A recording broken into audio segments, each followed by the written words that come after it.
Oke, ini kan yang kalian tunggu selama ini? Karena sebelumnya udah Mimari upload Horimiya Season 1, berarti udah saatnya kan kita review anime Horimiya Piece atau Horimiya The Missing Pieces.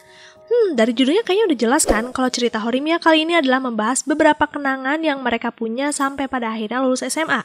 Kenangan apa aja ya? Pasti kalian penasaran kan sama keromantisan Hori dan Miyamura yang ternyata belum terungkap semuanya.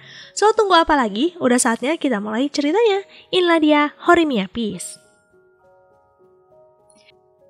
Di upacara kelulusan, semua murid merayakan bersama. Jika diingat-ingat lagi, kenangan selama di sekolah ini sangatlah banyak dan tentunya berwarna.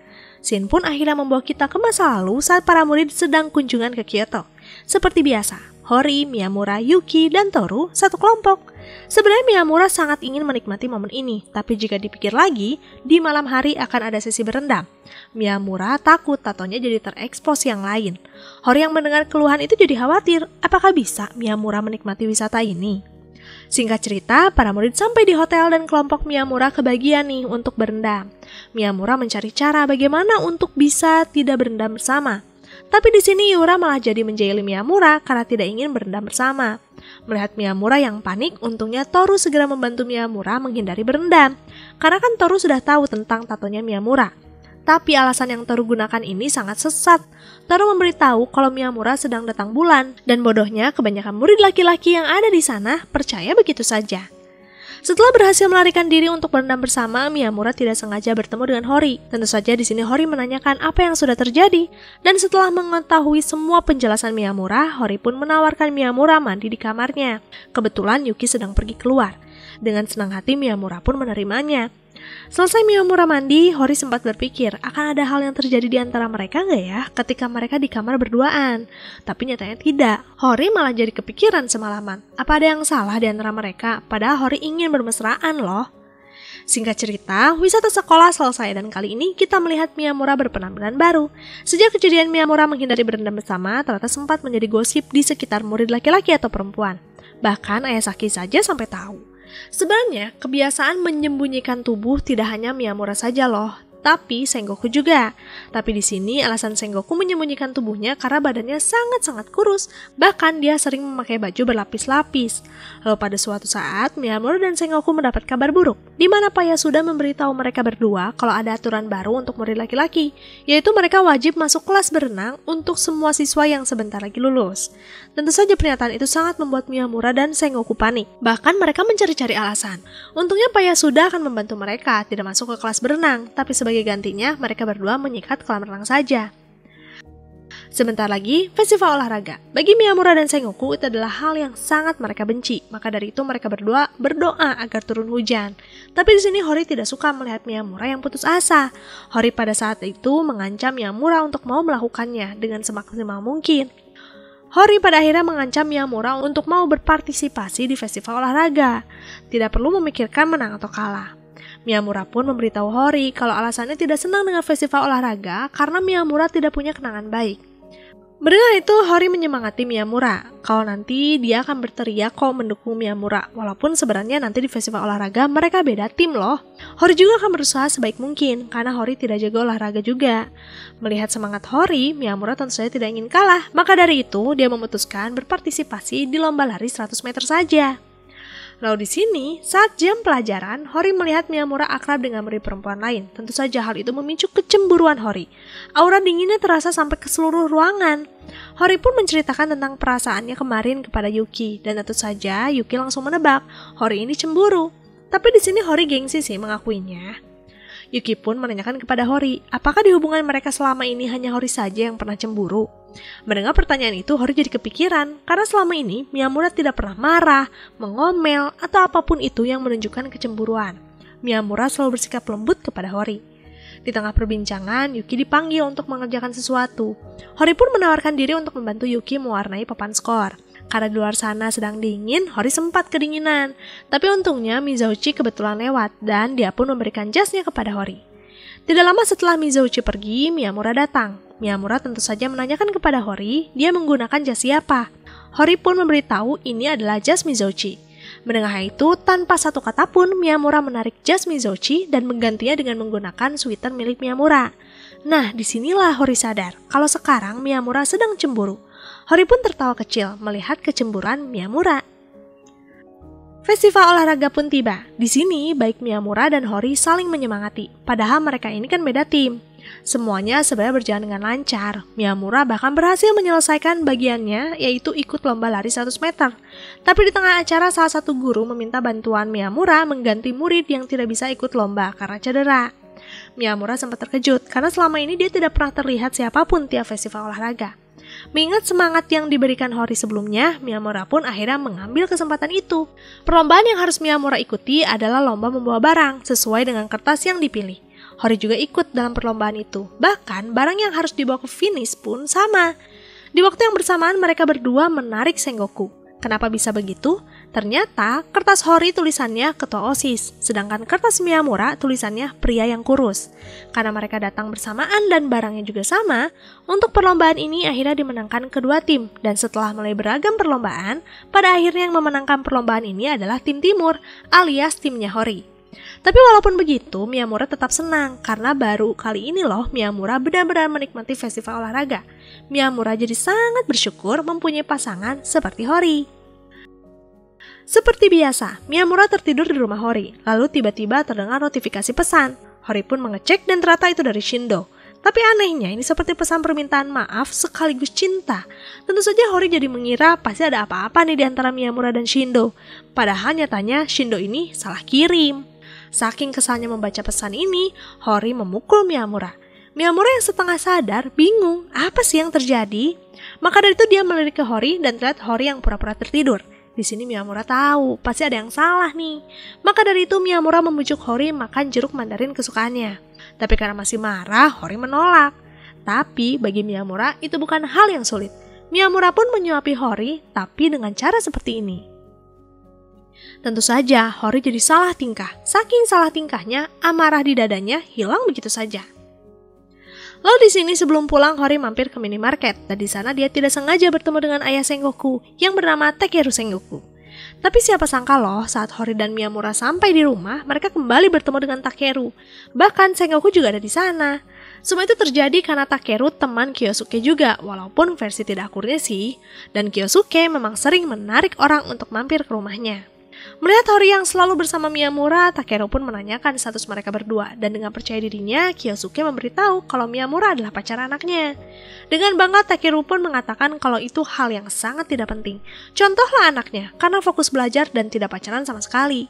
Mendengar itu, baik Hori dan Miyamura terkejut dong. Berarti selama ini Sengoku menyembunyikan hubungannya dengan ayah Saki. Hori yang mempunyai sifat jahil seperti ayahnya menggoda Sengoku kalau dia bisa loh membocorkan status Sengoku ke ayahnya. Mendengar hal itu, Sengoku memohon dengan sangat kepada Hori untuk bisa menjaga ucapannya. Dan pada akhirnya, sejak kejadian malam itu, keluarga Sengoku semakin tertindas oleh keluarga Hori. Singkat cerita, Miyamura, Iura, dan Toru pergi menginap di rumah Sengoku. Karena kamar tidur Sengoku ini punya atap, Iura meminta untuk tidur di atas saja. Setelah Iura pindah ke atas dan yang lainnya mulai tidur, Sengoku baru sadar kalau tempat tidurnya masih belum cukup. Sengoku sebenarnya sudah mencoba membangunkan Miyamura dan Toru, tapi tidak ada yang bangun juga. Saat Sengoku memikirkan di mana dia bisa tidur, Iura turun untuk pergi ke toilet. Melihat Sengoku masih terjaga, Iura pun menanyakan alasannya, dan setelah mengetahui penyebabnya, Iura berteriak membangunkan Miyamura dan Toru. Tapi entah apa yang terjadi kepada Miyamura, dia tetap tertidur pula sih. Iura pun menyarankan Miyamura dan Sengoku yang tidur di atas, karena kan mereka berdua punya badan yang kecil. Mendengar hal itu, Sengoku menyetujuinya, dan tentu saja Miyamura kembali tertidur pulas. Saat Sengoku akan tidur, dia tiba-tiba teringat tentang kejadian di Kyoto, misteri di balik baju Miyamura. Sengoku merasa inilah saatnya untuk melihat. Dengan perlahan-lahan dia mendekat, dan saat mau membuka baju Miyamura, Iura datang berniat membawa handphone yang tertinggal. Tentu saja melihat hal ini membuat Iura salah tingkah. Dia mengira Sengoku ingin melakukan pelecehan kepada Miyamura. Sengoku menjelaskan kesalahpahaman yang terjadi dan tentu saja Toru di bawah mendengarnya. Untuk menyelamatkan sahabatnya, Toru pun meminta Sengoku tidur di bawah. Toru baru ingat kalau meja ini kan bisa disingkirkan. Berkat masukan Toru itu, akhirnya mereka semua berhasil bisa tidur dengan tenang dan rahasia Miyamura masih aman. Lalu di sini, saat Miyamura di halaman belakang sekolah, tiba-tiba ada shell yang terjatuh dari atas sana dan tidak lama dari itu datang Sawada. Miyamura pun melihat ke atas dan ternyata ada 2 gadis tertawa iseng melihat Sawada yang sedang membawa syal. Karena malu, Sawada pergi begitu saja. Tapi di sini Miyamura segera memanggil Sawada lagi. Dia meminta Sawada mendekat kepadanya jika memang tadi dia dijaili. Mendengar itu, Sawada pun akhirnya berlari ke arah Miyamura. Disinilah Miyamura akhirnya membalas perlakuan para gadis di atas sana. Hanya dengan gerakan bibir saja, Miyamura mengatakan, "Matilah wanita jelek." Sawada yang ada di sampingnya tidak tahu sih apa yang baru saja Miyamura lakukan. Mereka berdua pun pulang bersama. Di sini Sawada memberitahu kalau dia di kelas memang tidak mempunyai teman. Bahkan satu angkatan kelas 2 tidak ada satupun yang dekat dengan Sawada. Mendengar hal itu, Miyamura meminta Sawada menghiraukan para pembuli. Nanti akan ada saatnya mereka yang memohon berteman dengan Sawada. Sejak kejadian di hari itu, gosip mulai tersebar kalau Sawada lebih dekat dengan kelas 3. Sebenarnya banyak yang iri karena Sawada dengan mudahnya bisa bergaul bersama para senior. Lalu di sini salah satu teman sekelas Sawada membuat poster klub. Tapi mereka hanya bisa menempelkan papan pengumuman yang biasa, bukan yang utama, yang ditempatkan di dekat loker sepatu. Katanya sih hal itu dilarang, karena dari gosip yang beredar, papan pengumuman yang dekat loker sepatu khusus hanya untuk kelas 3, padahal itu tempat yang strategis. Walaupun Sawada ini terlihat tidak peduli dengan teman sekelasnya, nyatanya Sawada sangat ingin membantu, apalagi saat melihat posternya ditempel di papan pengumuman bawah tangga. Tidak akan ada yang melihat kan? Saat Sawada memikirkan bagaimana membantu temannya, Sengoku dan Ayasaki datang menanyakan apa yang sedang dilakukan Sawada di sini. Sawada pada saat itu hanya memberitahu kalau dia sedang berusaha memperbaiki poster yang hampir terlepas. Ini adalah milik teman sekelasnya. Mendengar hal itu, Sengoku menolong Sawada, tapi di sini Sengoku malah meminta Sawada melepas poster itu dulu. Bahkan setelah terlepas, Sengoku malah membawa Sawada ke tempat lain. Kemana itu? Ke tempat loker sepatu. Sengoku menyarankan Sawada menyimpan di papan pengumuman ini. Tentu saja Sawada terkejut, karena ini kan khusus anak kelas 3. Sengoku pun menenangkan Sawada kalau sebenarnya tidak ada loh aturan penggunaan papan tulis yang terbatas. Siapapun boleh menggunakannya. Melihat poster sudah terpampang di tempat yang tepat, Sawada jadi sangat senang karena bisa menolong teman sekelasnya. Apa yang terjadi di sana kebetulan dilihat oleh salah satu teman sekelas Sawada, dan tentu saja bantuan Sawada ini tersebar di kelas. Maka dari itu teman Sawada yang membuat poster sangat berterima kasih. Kalau bukan karena Sawada, pasti klub mereka promosinya tidak akan baik. Bahkan mulai ada loh yang melihat-lihat klub itu. Mereka benar-benar berterima kasih. Mendapat ucapan seperti ini tentu saja membuat Sawada senang. Karena ini baru kali pertama loh dia bisa berbincang dengan teman sekelasnya. Ichiro Watabe adalah murid yang sangat mengidolakan Miyamura. Malah dari zaman sosok Miyamura yang dulu sampai sekarang. Setiap kegiatan yang sedang dilakukan Miyamura, pasti Watabe punya foto Miyamura. Bahkan ada file khususnya juga. Ih, creepy gak sih? Lalu pada suatu hari saat Miyamura bermain di rumah Hori, tiba-tiba saja Hori mengamuk, mencium aroma lain dari tubuh Miyamura. Bahkan Hori tahu kalau Miyamura ini pasti tadi bersama Watabe ya. Emang iya sih, di kelas Miyamura sempat mengobrol dengan Watabe. Bahwa Watabe yang tercium air-air ini membuat Hori kesal, karena tidak sekali 2 kali loh. Dari terciumnya bahwa Watabe memicu perkelahian yang luar biasa. Hori menampar Miyamura terlalu keras. Sedangkan luka Hori karena dia terjeduk pintu setelah marah-marah kepada Miyamura. Kali ini adalah pertengkaran yang tidak penting, tapi efeknya terasa sekali. Mereka berdua bahkan tidak mau saling menyapa. Sebenarnya Hori seperti ini karena dia merasa bersalah, bersikap berlebihan. Sedangkan Miyamura mulai kesal kenapa Hori terlalu cemburu. Padahal Watabe kan laki-laki. Lalu di sini Pak Yasuda memberitahu Miyamura kalau tadi melihat Hori termenung di pintu menuju halaman sekolah. Pak Yasuda takut Hori masuk angin. Miyamura pun menghampiri Hori dan di sini Hori langsung menangis ketika didatangi Miyamura. Hori mengatakan kalau dia kesal kepada dirinya sendiri karena selalu memarahi Miyamura tanpa alasan.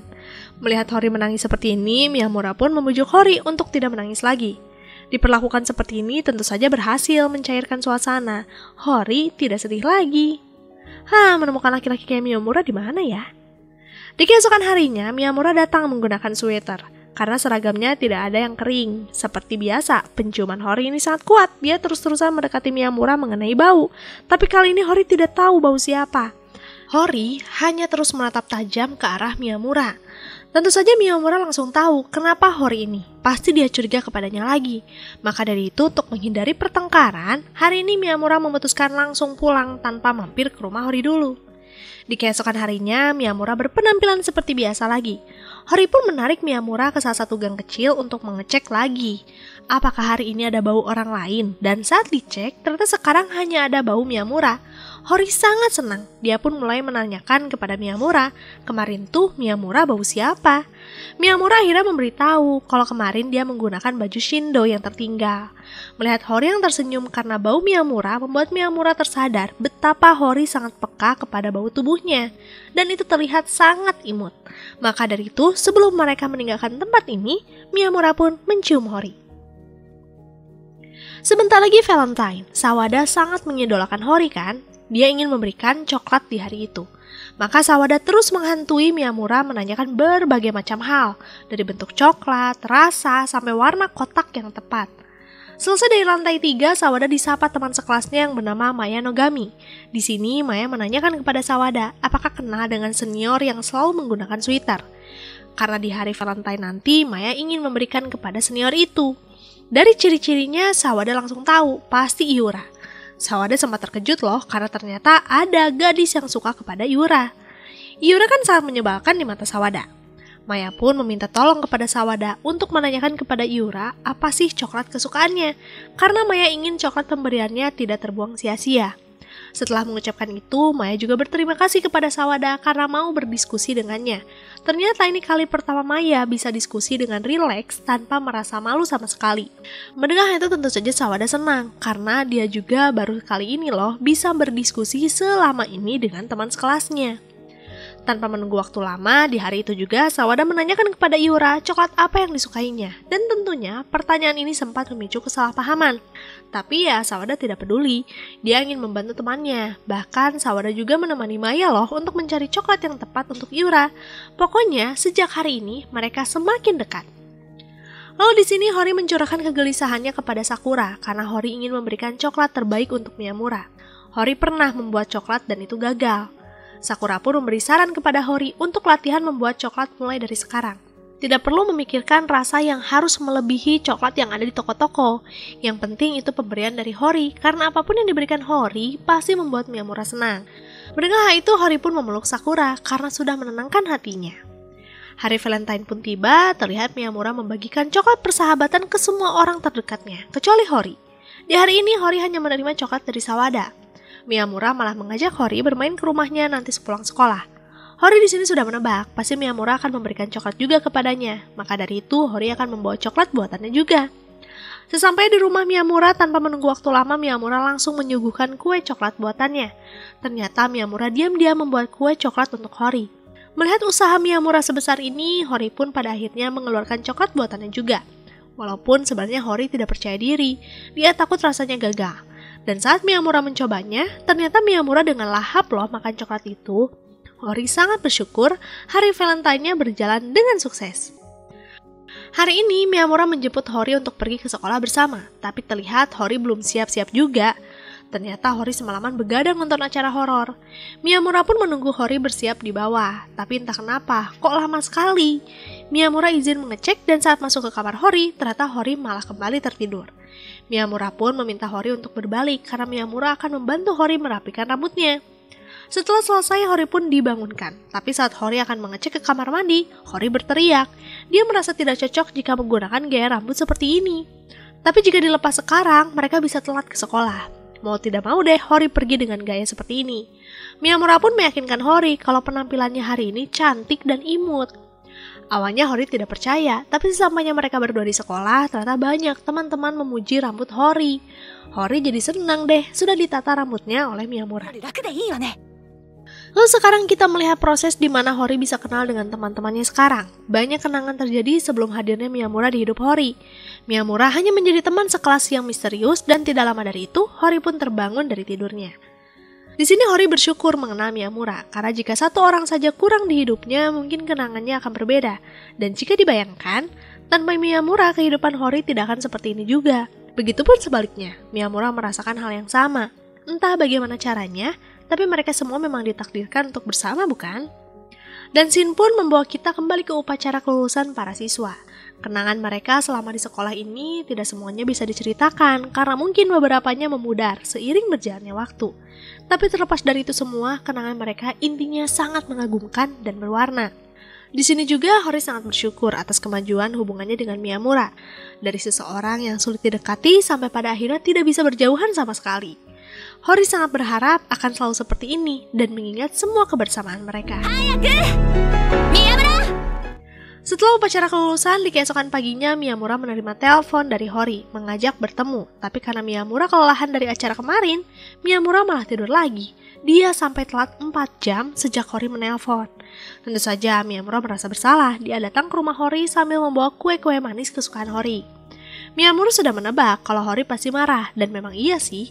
Awalnya Miyamura hanya bisa mengobrol dengan Hori dari balik pintu ruang tamu saja. Untungnya sih setelah dibujuk dengan kue kesukaannya, akhirnya Hori mau masuk ke dalam ruang tamu. Tapi saat Hori masuk, Miyamura dikejutkan dengan penampilan Hori yang sangat jauh berbeda dari sebelumnya. Inilah alasan Hori mengundang Miyamura ke rumah. Hori ingin Miyamura menjadi orang pertama yang melihat penampilannya. Miyamura sempat sih menyayangkan Hori memotong rambut sependek ini. Tapi ini bukan keinginan Hori, karena sebenarnya Hori tidak ingin sependek ini. Ada kesalahpahaman dengan si penata rambut. Miyamura pun menenangkan Hori kalau tampilannya yang sekarang sebenarnya cocok kok, bahkan imutnya semakin terlihat. Hori pun jadi sedikit tenang, karena ketakutan Hori sebenarnya takut jadi lebih terlihat seperti laki-laki dibandingkan Miyamura. Mendengar ketakutan Hori itu, Miyamura pun memutuskan untuk memotong rambut juga. Alasannya sih karena ingin mencoba model lain, dan hasilnya Miyamura memotong rambut dengan potongan yang lebih pendek dari Hori. Wah, banyak banget pengorbanannya Miyamura untuk Hori. Miyamura rela potong rambut demi kenyamanannya Hori. Wah, itu yang namanya effort, guys. Tapi kayaknya Miyamura melakukan ini semua karena mungkin Miyamura merasa Hori lah yang berpengaruh dalam hidupnya, karena Hori sudah berhasil mewarnai hidupnya. Oke deh, sampai jumpa lagi di next video. Anime apa lagi yang harus Mima review? Kalian bisa tulis aja di kolom komentar. See you next time. Jamatane, arigato gozaimasu.